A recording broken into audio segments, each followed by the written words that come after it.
I'm Carroll Schaal. I'm the Lakes and Rivers Section Chief with a Lakes Partnership in the DNR. And I'd like to introduce our speaker for our luncheon this afternoon. He's also my boss, Adrian Stocks, the Director of Water Quality Program for the Department of Natural Resources. I met Adrian about 4 years ago when we were both new supervisors. Before he became the director, just last December, he was in charge of the wastewater permit section with the Department of Water Quality. Originally from the Midwest, he grew up around Galena, Illinois, and from there he went out west to the University of Montana, go Grizzlies, and then went to work as a chemist for the New Mexico Environment Department. I'm sure seeking the good life, he came back and moved to Madison, where he went to work in the private sector for a while. He worked for Alliant Energy and then went to work for a biotech startup company developing biofuels. I'll say Adrian's a pretty easygoing guy, a good guy to have as a boss. He's a pretty quick study, able to drill down and get right to the crux of an issue. When we asked him to speak here today, I scrawled down some notes and said, this might be something you want to say. Do you want me to flesh any of that out? He said, no, I'm good. He said, my approach to these things is to have fun. So I said, well, it sounds like a good fit. So with that, help me welcome Adrian to the Lakes Convention. Good little mic check. Thank you, Carol. I appreciate that, the kind words. And thank you all for having me here today. A lot of people, this is my first time being at the Lakes Convention, but a lot of people might not know this, but this convention is somewhat famous down at DNR headquarters at the central office. I like Carol said, I was permit section chief. I was working different things down there, mostly working on our permit backlog, trying to reconcile our state administrative codes with the federal administrative codes and promulgating new rules, that sort of thing, working under the flickering fluorescent lights. And I'd hear some staff talk about, this week it's the Lakes Convention, we'll be gone at the Lakes Convention. And I thought, well, that sounds pretty awesome. And Carol says, well, you should come up. It's Wisconsin Lakes Partnership, DNR, UW Extension, lake associations, engaged citizens, businesses, and all the volunteers come together, share knowledge, build relationships. I thought, wow, I'd really like to come, but I never had the chance to do it. Of course, Carol led me to believe this happened in the springtime. I guess that part's not necessarily true, but no, I was telling a joke, and my procrastination taking off the snow tires sort of paid off today, but really, like I was saying, I was the permit section chief. I'm new in this role as bureau director, but I've been working in environmental protection and restoration since I started with the DNR. As the permits program was working through some different issues, particularly we were working through in the recent past implementing our new phosphorus rule. As people know, 2011, we came out with new phosphorus numeric criteria. We'd go present these new limits to permittees, and they said, wait a minute, I think you said micrograms per liter. I said, yes, that's right. We're working with a whole new set of units here. He said, that's what the science shows. These are the levels we need to achieve in order to reduce harmful algal blooms, to reduce the nutrient pollution so that our lakes and rivers can meet their designated uses. People would say, well, that's great, but how are we supposed to do that? I said, well, that's a good question. And the way you can do that is some of our alternative compliance strategies. Strategies like water quality trading, adaptive management. These are relatively new programs, ones that I can't take credit for at all. I came in, some other brilliant people thought of these before I was around. But really, they are our strategy for implementing a lot of these new rules. And those alternative compliance strategies, adaptive management, water quality trading, they rely on partnerships and relationship building. That's how we can do this. For us, we look at this as we want water quality improvements. We need to offset pollutant loads. Some of the treatment plants can't reach those, but we can work in the watersheds to offset non-point loads. Thereby, we can achieve those water quality improvements in the watershed we're looking for, and also the permittees can meet their permit requirements. That's our real strategy for implementing some of these new rules. I think similarly, this is the strategy for many of the TMDLs. As people know, very soon we'll probably have about 50% of the state will be covered in a TMDL for nutrients of some sort. It's very likely that your lake is or will be in a TMDL area. This is an opportunity, I think, to hitch your efforts to those efforts of the TMDL implementation. You can integrate your lake with that greater watershed plan. The watershed planning, the load allocation reductions, the pollutant loading minimization plans, all those efforts to prevent eutrophication, those involve nutrient management strategies. Those nutrient management strategies are the same efforts that can help reduce problematic aquatic plant growth. I think there's a real opportunity to work together on those efforts. And this really is like a holistic approach. What we're talking about here is building those relationships. Now, my in-laws live near Rome, Wisconsin. They recreate on the Tri-Lakes. I could say probably safely that we don't agree on all positions on things political and otherwise, but there is something that we have common ground on, and that common ground really is preserving, restoring the lakes there. They're both interested in the health and the water quality of those lakes. And this is where I think this group comes in. Everyone here has the experience and the expertise to help in that lake planning, in managing the lakes. They can help groups that are engaged, and I've heard them and their neighbors talk about their concerns and the efforts they want. Well, I think they need the help that you guys have provided, and I'm sure will continue to provide. It's the way that they can be successful and the way that you can be successful, I believe. And this really is very similar to the way we approach TMDL implementation. We really can't get the reductions we're looking for without the engagement of citizen groups. That outreach and education that I know you all do every day, that's really the best strategy we feel we have. Getting the buy-in so we can have that collaborative approach to realizing our environmental goals. That's how we'll get that long-term success. Now, as is often the case, and I found this out recently, Wisconsin is really a model, I think, for an approach for managing our environmental resources.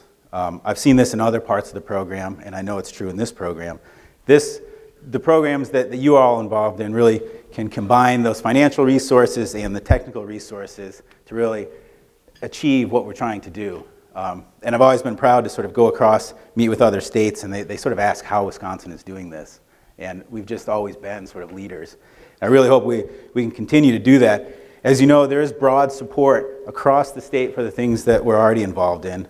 And the new initiatives we have going, streamlining the surface water grant program rules, integrating lake, river, and AIS projects, focusing on the entire watershed, working on integrated pest management, the continued expansion of the Healthy Waters Initiative. All those things will combine to have the sort of success we're looking for. And that really happens through the work that you do, through the engagement with citizen groups, through the regulated community, industries, counties, farmer-led groups, implementing TMDLs, all those things that are the nutrient reduction strategies, other approaches towards AIS management. That's really how we think in the water quality program we will be successful. So I want to thank everyone for all the efforts and encourage them to continue to build those relationships and And that is the way I believe we can meet all of our collective goals. But some of this sort of leads me to a sort of personal story I wanted to share.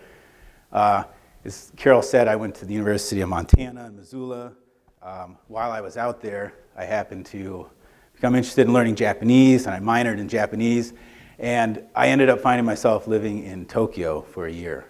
And that was a very interesting experience. One particular, well, there was lots of things that were interesting about Tokyo, but one particular thing that was interesting about Tokyo that I found was at the university that I went to, on a clear day, if you look to the northwest, you could see Mount Fuji. And, it's quite a ways away, but it's enormous. It takes up most of the horizon, and I'm sure most people have seen it. It's iconic. It's a volcano. It's a cone shape. It's purple at the bottom, has a white cap on the top, and you can see it. And it's an edifice that's just very impressive. It's an awesome sight. And I was always really excited to see that. And we had a professor there named Kunio Nishimura. He was sort of a kind person, was friendly with the foreign students, and I got to know him, and he was a friend of mine. And I'd ask him about it. I said, Nishimura Sensei, because you call a professor Sensei. So I'd say, Nishimura Sensei, have you ever climbed up Mount Fuji? And because you can do that, and I knew that. There's a trail that goes up there. It's not like a technical climb. You're not scaling Everest. It's just a long hike to get to the top. But he said, no, Adrian-san, I have never done that. And I said, well, why not? And he said to me, he said, well, Adrian, where I sit, I can see Mount Fuji, and I know what it looks like, and I think it's beautiful from here. If I started to climb up it, I would be so close to it that I wouldn't have that same perspective, and I wouldn't get to see how beautiful it is. And that sort of reminds me of the work that we do, I think, in a sense. Because in a way, when we're this close to the work that we're doing, it's hard for us to step back and get that perspective. But I sort of want to encourage people to take a step back and get a perspective on the entire state and the wealth of resources that each of you is working through every day to protect. Now, we're on that trail, I think. We're stumbling over the rocks and toiling our way to the top. But to step back occasionally and get a perspective for what it is we're doing in the statewide. And it's a really impressive effort. And so I think it's the sum of the whole that we can really be proud of. And so it's really the hard work, I think, that you all do that will allow us to preserve and protect for future generations all Wisconsin's lakes so that we can all enjoy them as we do today. So I want to thank everyone, and thank you for having me here.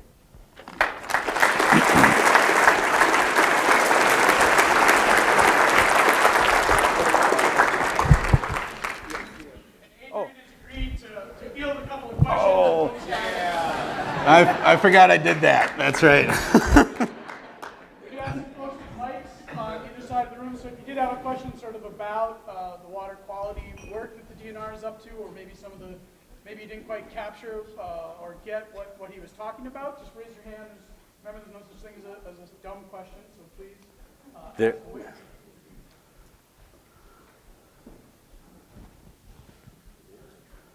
Pitching the softballs, I'm ready. Nothing?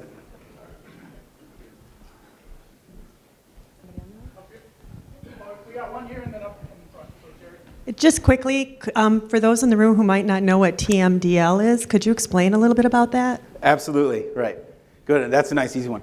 Though I thought about this too, and I was like, I don't know, we try to avoid that sometimes when I'm giving a talk, but then I was like, well, we'll see. I'm sure probably some of the people know, some don't. So it's total maximum daily load is what we're looking at. Is we do modeling on how much pollutant load a watershed can receive and still meet its designated uses, still meet the water quality criteria. So what we're typically seeing them for is TSS and phosphorus. Most of the oh yeah, total suspended solids. So that's right. I give a whole talk just with acronyms. But that's really, it's what it is. It's a restoration plan. So we think of it as a pollutant budget. So you've got how much pollutant is currently coming in there from all the sources, whether it's point sources, non-point sources, just natural background. We try to shrink that whole thing down so everyone has to reduce a little bit. So from non-point has to come down, from point sources has to come down, and the idea is if we can meet all of those reductions, then the water body will meet the water quality criteria. So that's the effort that we're currently involved in many of the watersheds. The Wisconsin River is pretty much the biggest one that we're undertaking. Currently, it's being sort of under review by EPA, so we should see that start to roll out soon. So. Question here, with the change in political leadership, do you see any positive or negative effects in your permit review process? So, there hasn't, I don't see a whole lot of necessarily changes. I think what we've noticed lately too is, as everyone knows, there has been a renewed sort of interest. We've been getting a lot of press through the Year of Clean Water and the water quality initiatives that we're seeing. And we think it's just a good opportunity to really sort of showcase the work we've already been doing, we continue to do, and just any sort of amount of engagement that the program can get, press is good. And I think personally, my strategy has been to try to highlight and try to share a lot of the work we've always done and continue to do. So, but I'm very optimistic about the future, but I wasn't pessimistic about the past either. I think we have done a lot of work regardless of the political landscape, so. Okay, a question related to that. Of the $70 million that Governor Evers has proposed, what share of that will the DNR be working on? Unfortunately, Dick, I don't really have those precise details. I think some of that is still being worked out, but we'll try to work through at least sharing some of that when we know more about it. I think there's still some negotiations happening there. So.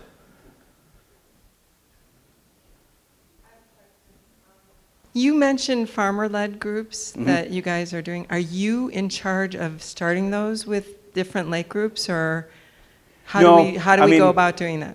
Really, and I think we rely heavily on the counties to help us work through that. We have non-point implementation and TMDL coordinators who can interface with counties, but a lot of this really is work that we share with the counties and with other sort of groups that have just formed on their own, so. The DNR can't really implement the non-point work as well as the counties. We can assist in that, but we hope to have the help from all our partners. Kind of a follow-up on that, Adrian. Do you see opportunities for Department of Agriculture, Trade, and Consumer Protection to collaborate more deeply with DNR folks when it comes to things like managing ag runoff? What's the potential out there for DATCAP and DNR to dovetail a little more? That's a great question, Eric, and I see enormous potential for us to work together, and that's part of the effort that we're engaged with through the watershed program, and then also engaging with DATCAP to do some of that, because it really is. We need all those agency partners to work together. So absolutely.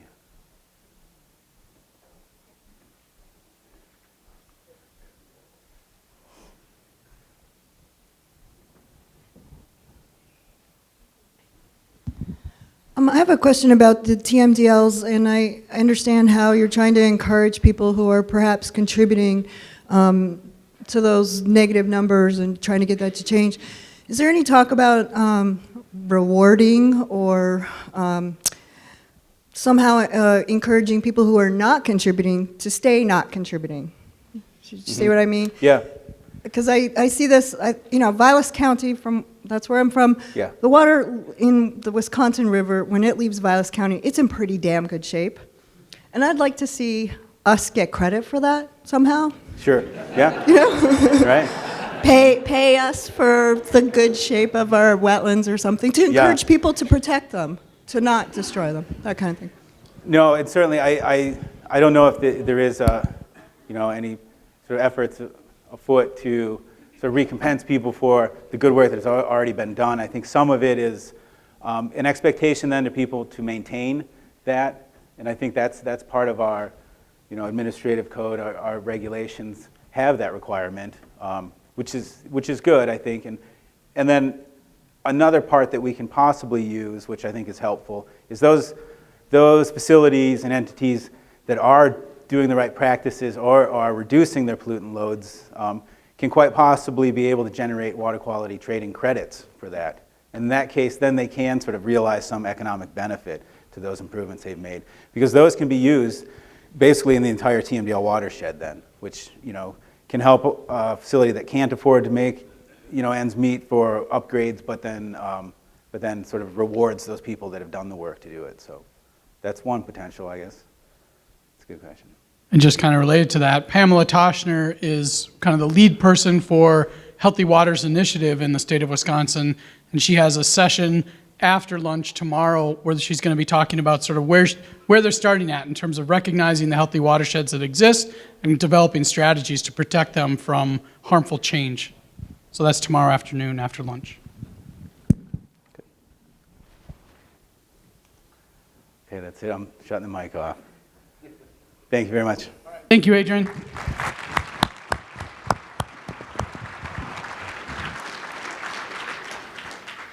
And I do